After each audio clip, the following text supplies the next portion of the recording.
a lot of journalists আপনার সামনে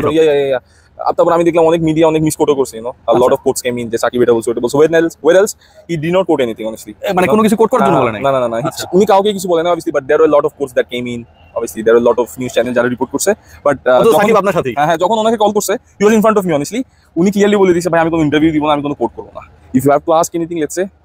if probably BCB president যদি কোনো স্টেটমেন্ট করে he will make the statement if advisor needs to make any statement then obviously advisor বলে দিয়েছে যে he mentioned it very clearly এটা কি সাকিব বলে এই মিসকোডিংটা বেশি হয় কিনা মানে আপনি তো বড় বড় প্লেয়ারদের স্টারদের নিয়ে ডিল করেছেন করবেন সো মানে আপনার এক্সপেরিয়েন্সটা কি মনে হচ্ছে এই ঘটনায় অন্তত I think with সাকিব একটা পজিটিভ পয়েন্ট হচ্ছে ফর এক্সাম্পল আমি যদি লেটস সে আমি যদি মিডিয়াতে কাজ করতাম সাকিব নিয়ে নিউজ করলে কিন্তু ভালো মার্কেট পাওয়া যায় আচ্ছা আমার হিসাবে যেটা আমাদের রেকর্ডিং করছে হ্যাঁ তো লেটস সে আমি যদি কোনো একটা কোট করি ওই জিনিসটা honestly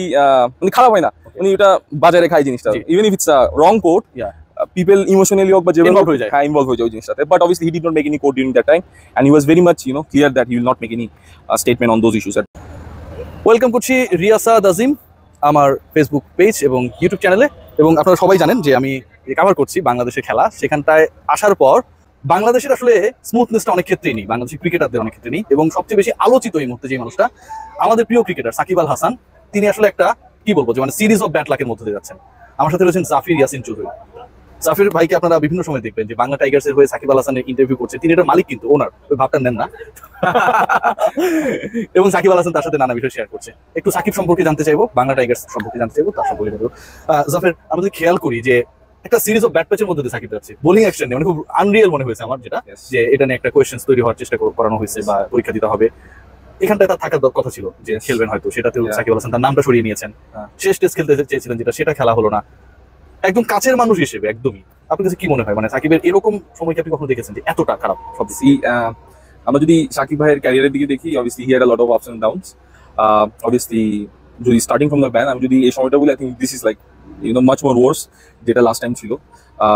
facing a lot of stuff at a time একটা পর একটা it's just the bad phase I think যে obviously every cricketer needs to go through the bad phase I think এই bad phase I think it's very deep honestly obviously with time আমি বিশ্বাস করি যে the things will be better ইনশাআল্লাহ জাফর আমাদের খেয়াল করি যে সাকিব আল হাসানের আপনি খুবই কাছের মানুষ যে কয়েকজন আছেন তাদের একজন এখানটায় এলে একটা পারিবারিক সম্পর্ক বলা যেতে পারে বাংলা টাইগার্সের সাথে তার যে সম্পর্ক আপনাদের সাথে যে সম্পর্ক হিউম্যান বিং সাকিবের মধ্যে আসলে কি দেখছেন বা কেমন দেখছেন কতটুকু আসলে সেই আগের মতো উচ্ছল দেখছেন ফোনে কথা হচ্ছে বা যখন দেখা হচ্ছে I think honestly whenever I spoke to him উনি যখন এখানে দুবাই আসছিল obviously we met he was very much disappointed honestly যখন he could not go to Bangladesh for XYZ reasons so obviously he wasn't unhappy he wasn't happy at all about that scene he was expecting যে উনি বাংলাদেশে যাবে he will be playing his last test and it would have been a very good moment for him as well but obviously সেভাবে things গুলো work out করে নাই the advisor obviously advised him যে not to go over there and obviously he didn't go and then he went back to US so obviously he wasn't happy at all but obviously this is how things are happening for him at the moment ওই সময়টা জাফের যে সময়টা কাটছিল এখানটা একটা অনিশ্চয়তার সময় এবং সেটার সাথে সাকিব আল হাসান শুধু স্ট্রাগল করছিল না আমি যতটুকু জানি as a well wisher Zafar Yasin Chowdhury the full family was involved with Shakib that time আমি যতটুকু শুনেছি আমি জানি আর কি দেখছিলেন তার মধ্যে মানে কতটুকু আসলে ডিসঅ্যাপয়েন্টেড ছিলেন কতটুকু উদ্গ্রীব ছিলেন যে আসলে একটা হয়তো ক্লিয়ারেন্স আসলে আমি গিয়ে খেলতে পারবো এই ব্যাপারটা নিয়ে first of all I think he have done a lot for his country এত কিছু দেশের জন্য করার পর obviously যখন you can't go back to your country and you can't represent the country at its finest format তখন obviously I think it's pretty much disappointing and I saw the same disappointment in him as well obviously he expected that he will go he was very happy even before he was boarding the flight he was happy about the fact that he was going to Bangladesh okay obviously after he landed over here in Dubai he called me up that bhai I've landed but I'm not going to Bangladesh the board president told me not to go to Bangladesh and then he told me and then okay I told all right that's fine then I met him and then thousands of calls were coming in a lot of journalists yeah তারপর আমি দেখলাম অনেক media অনেক মিসকোটও করছে a lot of quotes came in যে সাকিব এটা বলছে ওটা বলছে where else he did not quote anything honestly মানে কোনো কিছু কোট করার জন্য বলে নাই না উনি কাউকে কিছু বলে না obviously but there were a lot of quotes that came in obviously there were a lot of news channel যারা রিপোর্ট করছে but সাকিব আপনার সাথে হ্যাঁ যখন ওনাকে কল করছে he was in front of me honestly উনি ক্লিয়ারলি বলে দিয়েছে ভাই আমি কোনো ইন্টারভিউ দিব না আমি কোনো কোট করব না if you have to ask anything let's say if probably BCB president যদি কোনো স্টেটমেন্ট করে he will make the statement if advisor needs to make any statement then obviously advisor বলে দিয়েছে যে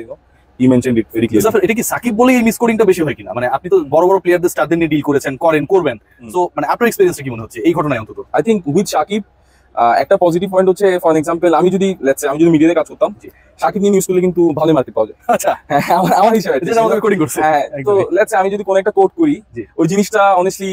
মানে খারাপ হয় না উনি এটা বাজারে খায় জিনিসটা even if it's a wrong quote people emotionally হোক বা যেভাবে Involved হয়ে যায়। হ্যাঁ ইনভলভ হয়ে যায় ওই জিনিসটাতে, but obviously he did not make any quote during that time and he was very much clear that he will not make any statement on those issues.